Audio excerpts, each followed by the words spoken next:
AIMIM प्रमुख असदुद्दीन ओवैसी सीमांचल में अपने मुस्लिम मिशन में लगे हुए हैं। ढाका में चुनावी जनसभा को संबोधित करते हुए ओवैसी ने एक बार फिर से आरजेडी को सीधी चुनौती दी और कहा कि तुमने 4 भगाया, अब 24 आएंगे।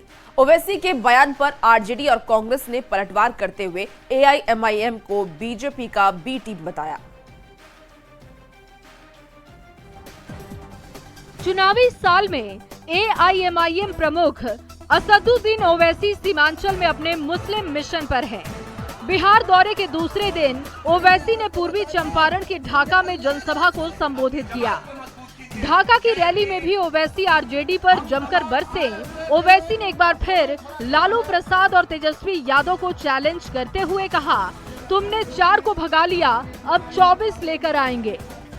सीमांचल की गयूर जनता ने 5 विधायक को कामयाब किया,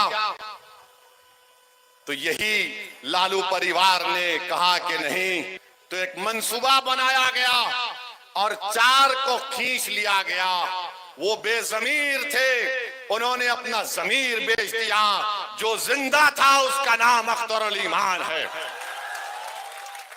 तो मैं इन तमाम से कहना चाह रहा हूं, तुमने 4 को भगा लिया, अब 24 आएंगे इंशाअल्लाह ताला, देखना तुम। इससे पहले किशनगंज के बहादुरगंज में भी ओवैसी ने आरजेडी पर हमला बोलते हुए कुछ ऐसा ही बयान दिया था। ओवैसी अपने चुनावी जनसभा में बार बार आरजेडी पर हमलावर दिखाई दे रहे हैं और कह रहे हैं कि तुमने 4 को भगाया, अब 24 आएंगे। आरजेडी को ओवैसी की सीधी चुनौती के बाद बिहार की सियासत गर्मा गई है। आरजेडी और कांग्रेस ने ओवैसी को बीजेपी की बी टीम बताया है। देखिए, बिहार चुनाव से पहले ही एनडीए अपनी हार निश्चित देखकर बौखलाई हुई है, तो बीजेपी के कई बी टीम सी टीम बनकर घूम रहे हैं।